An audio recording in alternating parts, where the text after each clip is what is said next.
Queridos amigos, sejam bem-vindos ao canal Videira Espírita. Meu nome é Cristina Brito e este é o programa Gotas do Evangelho. Aqui diariamente vemos as mensagens do Espírito Emmanuel recebidas pela mediunidade de Chico Xavier e reunidas no livro Pão Nosso, publicado pela Federação Espírita Brasileira. Hoje vamos ver uma mensagem que trata de família. Nós diante da nossa família. O título da mensagem 117 é Em Família. O versículo destacado por Emmanuel são palavras de Paulo, escrevendo a sua primeira carta a Timóteo, no capítulo 5, no versículo 4, nos diz Paulo: aprendam primeiro a exercer piedade para com a sua própria família e a recompensar seus pais, porque isto é bom e agradável diante de Deus. Aliás, honrar pai e mãe está lá, não é? É um dos 10 mandamentos. Então, Paulo, que escreve a Timóteo, que era o responsável por uma das igrejas que Paulo fundou, não é? Então, Paulo está se dirigindo aos responsáveis por pregar a palavra. Ele não está aqui escrevendo uma carta para o público. Não, ele está escrevendo uma carta para os cristãos responsáveis em levar o trabalho.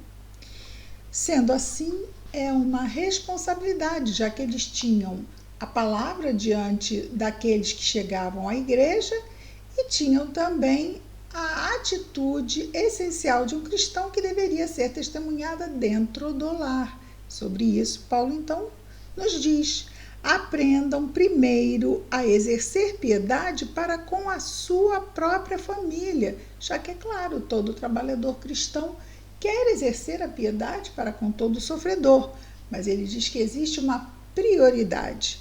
Aprendam primeiro a exercer piedade para com a sua própria família e a recompensar seus pais, honrando-os, né? Não recompensar materialmente, dar condições materiais também, honrar pai e mãe, não é?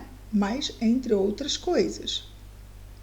E a recompensar seus pais, porque isto é bom e agradável diante de Deus. Emmanuel, então, comenta as palavras de Paulo da seguinte forma: a luta em família é problema fundamental da redenção do homem na terra. Como seremos benfeitores de 100 ou 1000 pessoas se ainda não aprendemos a servir 5 ou 10 criaturas? Então, de novo, aqui ele se colocando junto àquele que quer fazer um trabalho de divulgação, não é? do Evangelho junto aos demais irmãos de humanidade, não consanguíneos ou não do grupo familiar. Então, ele diz que como seremos benfeitores de 100 pessoas ou 1000 pessoas se ainda não aprendemos a servir 5 ou 10 criaturas que estão no nosso lar, é claro. Essa é a indagação lógica que se estende a todos os discípulos sinceros do cristianismo, sim, mesmo aqueles que não usam a palavra em tribuna nenhuma. Porque se estamos inscritos nos livros do céu, como diria Humberto de Campos, né, de uma forma bem alegórica, se estamos inscritos nos nossos próprios corações como aprendizes do Evangelho, quando nos inscrevemos como candidatos a cristãos, não é? Já abraçando os compromissos que tal título nos exige, estamos lá então já exercendo para o mundo um papel de exemplo. Mas muitos de nós, mesmo que não exerçamos a palavra para divulgar evangelho ou doutrina, estamos e somos reconhecidos no mundo como um espírita, como um cristão e um espírita. Um cristão espírita. Então há uma expectativa de conduta. E às vezes estamos lá, do lado de fora dos nossos lares, nos esforçando a exemplificarmos esse padrão. A questão é, dentro do recesso do lar, mantermos o mesmo compromisso abraçado de vivência e exemplificação. Emmanuel nos diz: bom pregador e mau servidor são dois títulos que não se coadunam, ou seja, que não combinam, que não fazem sentido, né, na mesma frase. Bom pregador e mau servidor. O apóstolo aconselha o exercício da piedade no centro das atividades domésticas. Entretanto, não alude, ou seja, não fala sobre a piedade que chora sem coragem diante dos enigmas aflitivos, ou seja, não é aquela piedade de só sentar e chorar junto. É uma piedade ativa, né, no suportar a dificuldade, já que a dificuldade do outro acaba sendo nossa também, porque está dentro do mesmo lar.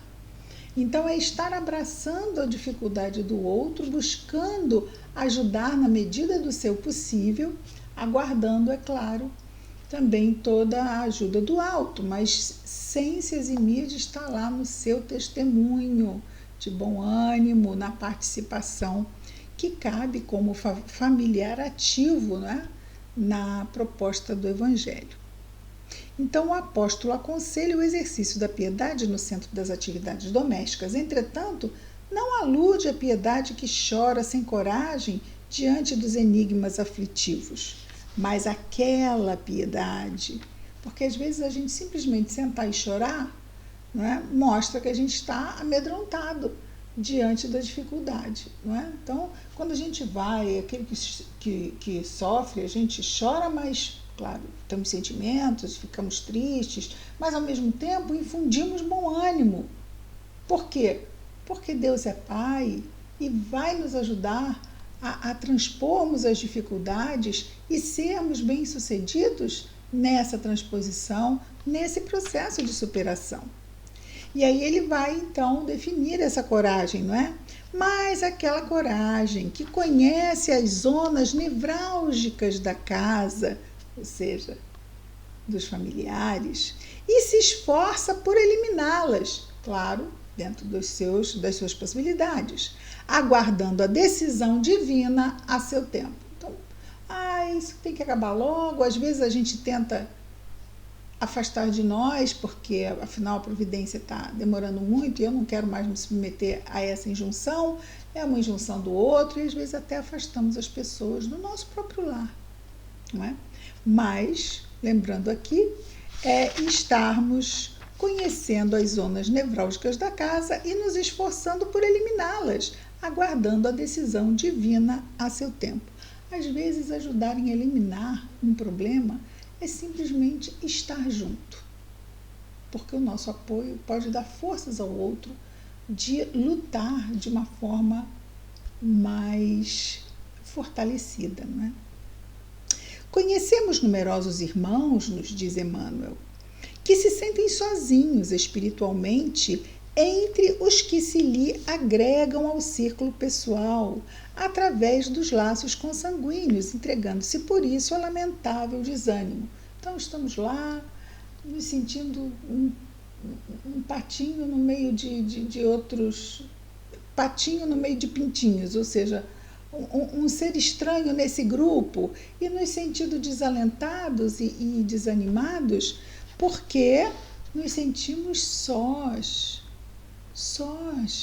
Não levamos em conta a presença dos amigos invisíveis aos olhos físicos, mas se os sabemos, trazemos a sua presença mais efetiva. E aí é algo difícil de se falar, porque só é realmente entendido na medida em que é exercitado, de que é vivido.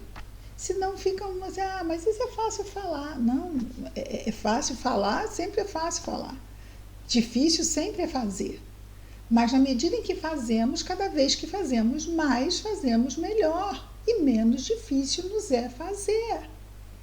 A questão é, vamos fazer, porque sabemos que antes de tudo se tornar mais fácil, vai se tornar menos difícil. Mas de qualquer forma, é possível. Não que seja fácil, não que seja rápido, mas é possível. Nós podemos. Fomos preparados para vivermos o que estamos vivendo. Eu não me lembro de ter sido preparado. Lá no mundo espiritual fomos preparados. Não somos jogados numa situação sem termos condições de superarmos essa situação. Emmanuel continua. É imprescindível, contudo, examinar a transitoriedade das ligações corpóreas. Sim, os laços consanguíneos terminam quando o corpo que tem o sangue, o DNA, o corpo morre. É imprescindível examinar a transitoriedade das ligações corpóreas, ponderando que não existem uniões casuais no lar terreno. Então, embora essas uniões consanguíneas, o consanguíneo vai ser eliminado quando o corpo morrer, mas não é reunido aquele grupo de forma aleatória. Tudo é muito bem pensado pela providência divina. E Emmanuel continua dizendo, preponderam aí, ou seja, no lar terreno, por enquanto, as provas salvadoras ou regenerativas. Então, o lar é um grande centro de provas e de expiações. Valioso, valiosíssimo, o mais valioso centro de provas e expiações que Deus, nosso Pai, nos oferece. Ninguém despreze, portanto, esse campo sagrado de serviço, por mais se sinta acabrunhado na incompreensão, ou seja, por mais se sinta incompreendido. Constituiria falta grave esquecer-lhe as infinitas possibilidades de trabalho iluminativo. Ou seja, muitas vezes vemos o lar e a família como uma coisa assim, um peso.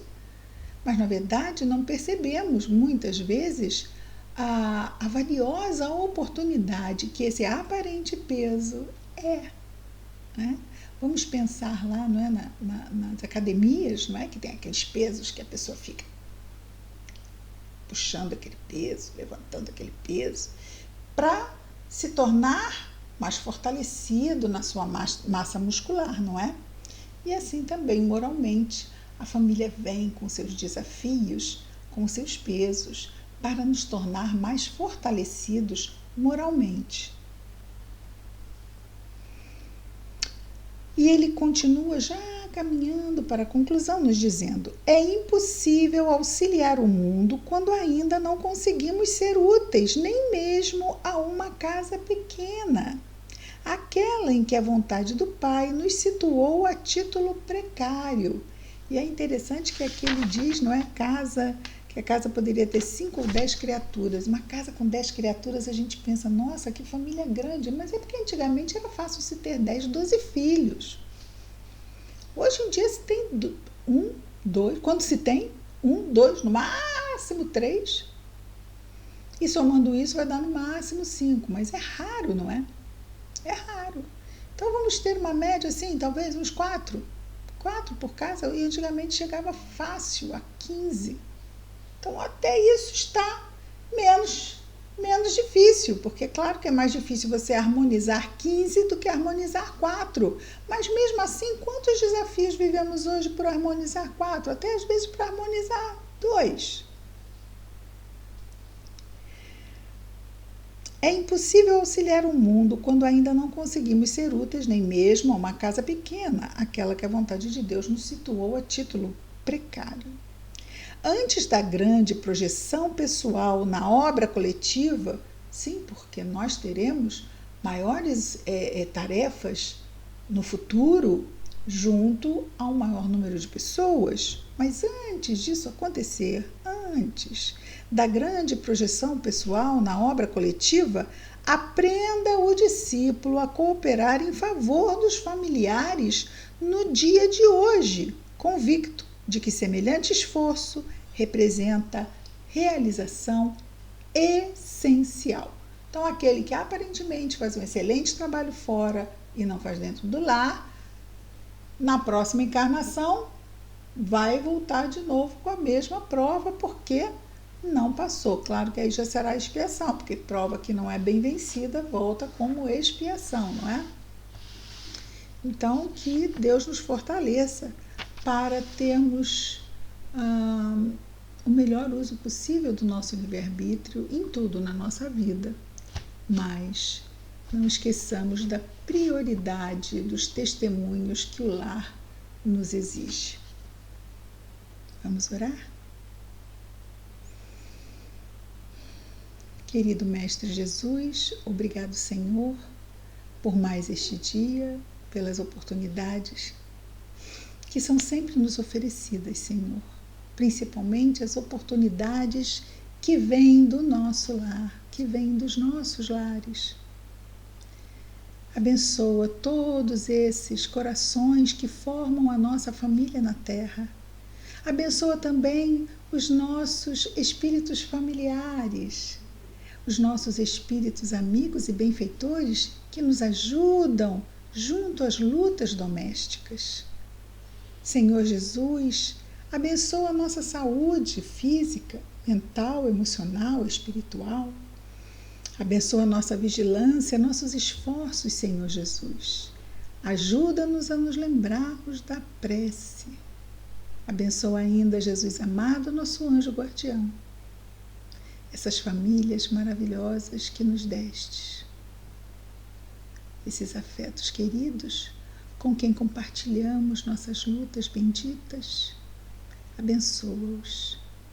Abençoa igualmente, Senhor Jesus, todos os nossos irmãos de humanidade, em especial aqueles que neste momento estejam em sofrimento, onde quer que se encontrem, Senhor.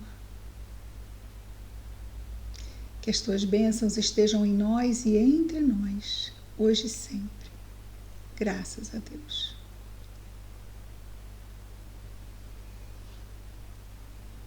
É isso, queridos amigos. Amanhã estaremos reunidos de novo, mais uma vez aqui, em Gotas do Evangelho. Muita paz a todos.